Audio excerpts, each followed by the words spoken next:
어떠한 죄도 있을 리 없는 어린아이가 부자유한 몸으로 태어나는 이유는 무엇인가? 외관만으로 혼을 판단해서는 안 된다.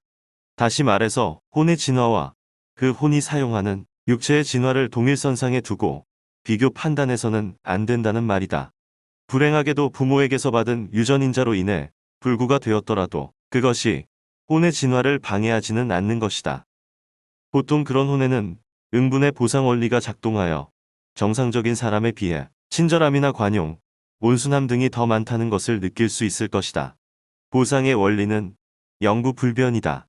인과율은 피하려고 해도 절대로 피할 수가 없다. 가령 지능이 정상이 아니어서 바른 생활을 할 수 없을 경우 영계에 가서는 어떻게 되는 것인지, 영계에서는 지상 생활에서의 고생이나 선행으로 그 정도가 정해진다고 들어왔는데 지상적인 것과 영적인 것을 혼동하고 있기 때문에 그 같은 의문이 생기는 것이다. 뇌세포에 이상이 있으면 지상 생활에 당연히 장애가 된다. 그러나 혼이라는 것은 설령 뇌세포를 통해 자기 표현을 할 수 없는 상태라도 자기의 책무를 분명하게 자각할 수 있다. 신의 법칙은 혼의 진화를 지상 목적으로 삼고 활동한다. 영계에서의 생활이 지상 생활에 의해 정해진다고는 해도 여기에서 말하는 생활은 생활의 형태가 아니라 그 생활에서의 자각에 의해 판단되는 것이다. 지상의 규범으로 볼 때는 나쁜 짓이라도 혼 스스로의 자각이 없다면 영계에서는 아무런 추궁도 받지 않는다. 정신 이상자가 타인의 생명을 빼앗는 일을 했을 경우 뇌의 기능이 이상한 탓으로 행해진 행위이므로 죄가 되지 않는다. 영계에서의 규율은 혼의 자각 기능이다. 이것은 틀림없는 사실이다. 뇌에 이상이 있으면 지상 생활을 기억할 수가 없다. 그렇다면 지상 생활에서 아무것도 배울 수 없는 게 아닌지. 확실히 그렇다. 생활을 의식하지 못함으로 체험할 수 있는 것을 체험하지 못하고 끝난다. 그만큼 손해를 보는 셈이다. 그러나 그것도 인과율의 결과이므로 언젠가는 보충을 받게 된다. 우리 인간은 지상 생활에서의 체험과 실현에 의해 다듬어진 성격을 지니고 영계에 가는 셈인데 정신병원의 경우는 어떻게 되는 것인지. 혼의 진화와 혼의 동기에 의해 처우받게 된다. 어떤 사람은 더러운 거리에서 태어나고 어떤 사람은 아름다움으로 둘러싸인 유복한 환경에서 태어나는데 이 불공평은 어떻게 되는 것인지. 중요한 것은 혼의 진화이다. 당신들은 물질적인 척도로 행, 불행을 판단할 뿐 혼의 계안이라는 관점에서 보려 하지 않는다. 태어날 때 신분차를 불문하고 혼이 계안하여 그 내재하는 신성을 발휘할 수 있는 기회는 모든 인간에게 평등하게 주어져 있다. 그 환경은 물질적인 척도로 보면 불공평하다고 볼 수 있으나 중요한 것은 그 환경을 통해 혼의 인연을 해소해가는 일이다. 즉 고난을 통해 혼의 신성을 개발해가는 것이 궁극의 목적인 것이다. 그래도 나쁜 짓을 한 사람이 편안한 생활을 한다. 그 이유는 또 잘못된 관점으로 보고 있다. 물질적인 풍요를 누리고 있는 사람은 마음의 고통도 없을 것이라는 판단은 도대체 어디에 근거를 둔 것인가? 싱글벙글하고 있기 때문인가? 호의호식하면 마음까지도 풍요로워진다고 생각하는가? 인과율은 혼의 진화를 위해 있는 것이다. 물질적인 행복을 위해 있는 것이 아니다. 그렇지 않다면 이 세상에 참된 평등은 없을 것이다. 그래도 역시 더러운 환경보다는 물질적으로 혜택받는 환경 쪽이 선행이 나오기 쉬운 게 아닐까? 나는 그렇게 생각하지 않는다. 내가 보는 한 위대한 영혼은 낮은 신분의 집안에서 생을 향유하고 있다. 현실적으로 과거의 역사를 살펴보라. 위대한 지도자는 모두 신분이 낮은 집안에서 나오지 않았는가? 환경이 어려울수록 혼은 강해지는 것이다. 깨달음은 환경과의 싸움에서 얻어지는 것이다. 외면이 아닌 내면의 사물을 관찰해 주었으면 좋겠다. 혼의 진화는 항상 육체의 진화와 동시에 진행되어 왔는지, 동시는 아니다. 인간의 영혼이 머물게 될 때까지 육체는 그 독자적 진화를 찾을 필요가 있었다. 사후에도 향상 진화가 있다면 반대로 사악한 마음을 일으켜 타락할 가능성도 있지 않을까? 물론이다. 영계에 온 지 몇천 년, 몇백 년이 지나도 지상 생활에서의 물질적 욕망을 버리지 못하는 자가 많다. 신의 섭리를 이해하려고 하지 않는 것이다. 신은 왜 지진이나 화산 분출과 같은 재해를 미연에 방지해주지 않는 것인지. 당신들이 내신은 하고 불평할 때 그것은 자연 법칙의 움직임에 대해 불평하는 것과 마찬가지라는 것을 잊지 말았으면 한다.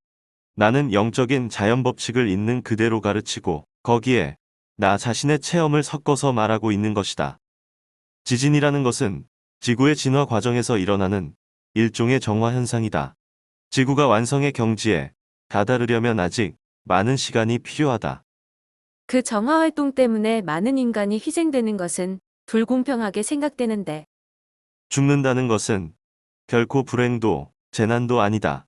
나의 관점에서 말하자면 혼이 육체의 감옥에서 해방된 축복할 만한 일이다. 그러한 재해로 사망하는 사람은 그 시기에 죽어야 했던 사람이라는 뜻인가? 그렇다. 전세의 인연에 의해 거기에 있었던 것뿐이다. 지상에 인간보다 더 진화한 인류가 사는 천체가 달리 있는지. 물론이다. 당신들보다 훨씬 더 진화한 인류가 사는 천체는 얼마든지 있다. 지구라는 행성은 광대한 우주 속에 있는 수많은 행성들 중에 하나에 불과하다.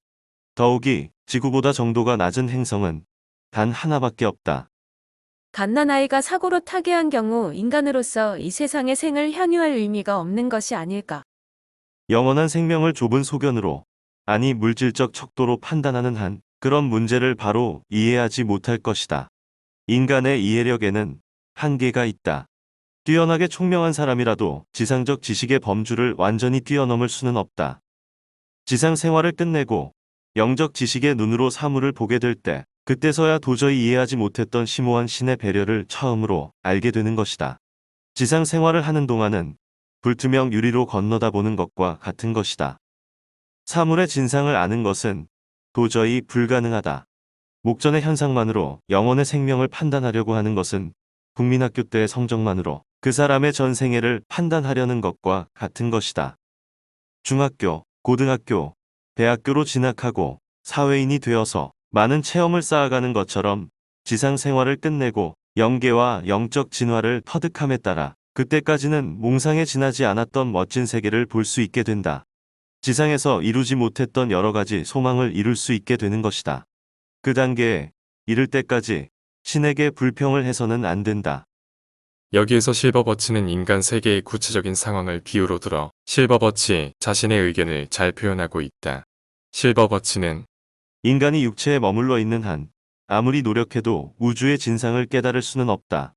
국민학교의 수재도 중학교, 고등학교, 대학교의 공부에는 미치지 못한다. 그러므로 국민학생은 국민학생대로의 공부를 하면 된다. 그 이상의 것은 상급 학교에 가면 단계적으로 배울 수 있으니까. 라고 말하는 것이다. 이처럼 실버버치 영원집은 10권 모두 평이한 진리를 계속해서 반복하여 설교하고 있다. 나 또한 그런 생각을 전폭적으로 지지한다. 그렇기 때문에 사반세기에 걸쳐 애독하여 온 것이다. 그렇다고 인간의 삶이 무의미하다는 것은 아니다. 인간은 어디까지나 인간다워야 한다는, 말하자면 인간미를 요구하고 있는 것이다. 영능자라고 불리우는 특수한 사람을 제외한 모든 인간은 기본적으로 오감에 의해 생활하도록 되어 있다. 그러므로 그 범위 내에서 바르게 생활하는 것이 인간에게는 가장 좋은 것이다. 고승이 그 오감의 벽을 깨고 희연이로 했다고 해도 고급 실령계에서 바라보면 불투명 유리 너머로 본 것에 불과하다.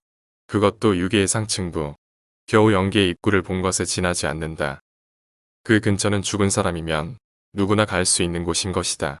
먼저 소개한 바 있는 오야마 준지 씨는 심령적으로 상당히 높은 단계까지 이르고 있어 논지의 구술이 그만큼 난해하지만 심령학도들에게 자극이 될 만한 사고를 제공해주고 있다. 참고로 주의할 만하다고 생각되는 대목을 소개하기로 한다. 인간은 본래 무다. 아무것도 아닌 것이다. 태어날 때는 아무런 색도 지니지 않는다. 그러나 그 많은 조상의 색채가 태어난 어린아이의 혼에 투영되어 조상의 색채가 묻어버리는 것이다. 그러다 어느 정도 어른이 되면 선조에게서 받은 그 영향을 스스로 조절할 수 있게 된다. 즉, 화낼 일이라도 화를 내는 행위를 자제할 수 있는 것이다. 인간계는 업을 극복하여 업의 행위를 일으키지 않을 수가 없으므로 역시 주에 염색되면 적이 되어버린다. 그러나 얼마만큼 업의 행위를 일으키지 않으려고 참았느냐는 것이 중요한 요소가 되는 것이다. 인간은 업만 가지고 태어나는 것이 아니다. 배후에 덕도 가지고 태어난다. 배후령은 그 인간의 운명이 나빠지지 않도록 그 사람에게 알맞는 행복을 부여해 줄 것이다. 이를테면 조상에게서 이어받은 업이 너무 무거워서 덕을 쌓을 수 없는 사람은 병들게 하거나 수입을 없게 하기도 하고 때때로 불행을 주어 그 사람의 운명을 나빠지게 함으로써 덕의 소모를 막는다. 그뿐만 아니라 그렇게 사는 것 자체가 법의 소비이며 덕의 정립이다. 그것이 운명 향상의 원동력이 되는 것이다. 그런데 만일 그 사람이 그러한 은혜를 받지 않을 경우는 대신 그 자손이 그 덕을 이어받는다. 자기가 범한 업은 인연이 되어 영원토록 소멸되지 않는다. 자기의 인연 속에 남겨진 발자취는 지워버릴 수가 없다. 그러나 그대로 남는 것은 아니다. 앞에서도 말했듯이 그 인연의 마음과 반대되는 마음을 만들면 그 인연은 아주 끝나게 된다. 하나의 유혼 속에는 혼의 부침이 있다. 즉, 대류현상이다. 이것은 큰 유혼 속에 작은 유혼이 있어서 대류현상을 일으키는 것이다. 예를 들어 그 작은 유혼을 A라고 한다면 A 속에 저변에 있는 저금령도 자기 의지를 가지고 있으므로 같은 상태로 존재하는 작은 유혼 B에게 가는 편이 편하다고 느낄 때가 있을 것이다. 그런 때에 B로 옮겨가는 수가 있는데 B는 이미 저금령을 얻고 있는 상태라 갑자기 무거워져서 가라앉고 A는 반대로 가벼워져서 떠오르게 된다. 그것이 업이 A에서 B로 옮겨가는 실제의 모습이다. 빙의할 수 있는 것은 물론 자기의 인연과 같은 파장을 가진 영이므로 극단적으로 낮은 부분에서 빙의되어 가는 일은 없다. 대체로 빙의령이라고 하는 것은 본령의 인연을 정화시키기 위해 있는 것으로 그것에 의해 본령의 인연이 조금씩 정화 향상되어 가는 것이다. 예를 들어 화내기 좋아하는 인연을 가지고 있는 사람에게 화내기 좋아하는 영이 붙기가 쉽다. 그리고 그 극히 일부를 구해준다. 이 경우 인간에게 빙의하였으므로 인간은 약간 몽롱해져서 화내기를 좋아하게 된다. 이것을 참을 때 조금씩 구해지는 것이다. 이로써 자기의 본령은 조금씩 향상된다. 본령의 깊고 깊은 곳에 있는 인연령은 이제 인연이 끊길 직전에 있으므로 잠깐 빙의한 것만으로도 향상되어 떨어져 간다. 이쪽으로 가까워짐에 따라 인연은 무거워지고 방해하는 시간도 길어지며 가장 가까운 영은 한평생을 기대어 떨어지지 않게 되는 것이다. 그러므로 하나의 인연령이 향상하기 위해서는 그 인연의 무게에 비례하여 많은 횟수의 고뇌와 인내가 필요하다. 모두 인연이 있으니까 방해할 수 있는데 빙글빙글 변하는 것을 방위령이라고 하지만 이것은 인연이 얕아 방위의 정도도 얕은 것으로 힘도 약해서 본인의 힘으로 풀 수도 있는 것이다. 그러므로 한 사람의 일생 속에 이미 감겨들어 있는 것으로 새삼스럽게 거절할 필요는 없는 것이다. 그러나 본령의 인연령은 수호령과 일체이다. 그러므로 방위령은 다른 수호령을 가지고 있을 것이다. 그것은 방위령을 지켜주는 수호령으로 반드시 그 사람을 지킨다고 말할 수는 없다. 방위령의 권리를 주장하는 변호사와 같은 역할을 하는 것이다. 그래서 그 사람의 통이 큰 부분은 그 사람의 수호령이 용서하고 있다.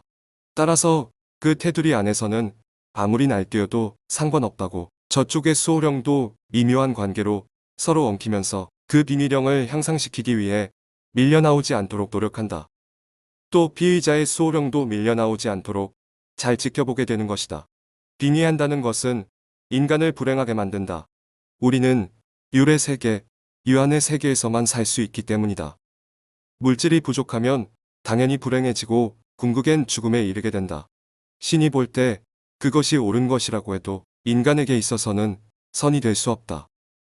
그러므로 그런 경우에는 당연히 재령하는 편이 좋을 것이다. 정화가 된다면 적음 영이 붙어 있어도 좋다.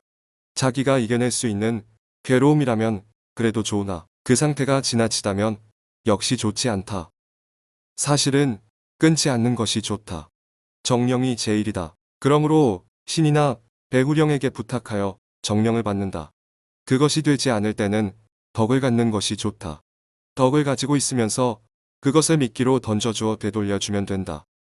빈령, 인연령 따위는 빚이니까 많은 영을 향상시킴에 따라 이 인연령은 점점 향상해 가는 것이다.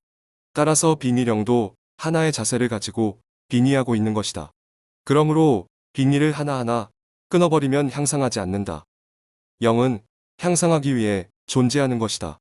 그러므로 끊는 것은 그때는 좋으나 뒤에 반드시 보복이 올 것이고 무언가 빚독촉이 있을 것이다. 그 사람이 아닌 그 사람의 가족에게라도 항상 그런 모양으로 찾아오는 것이다.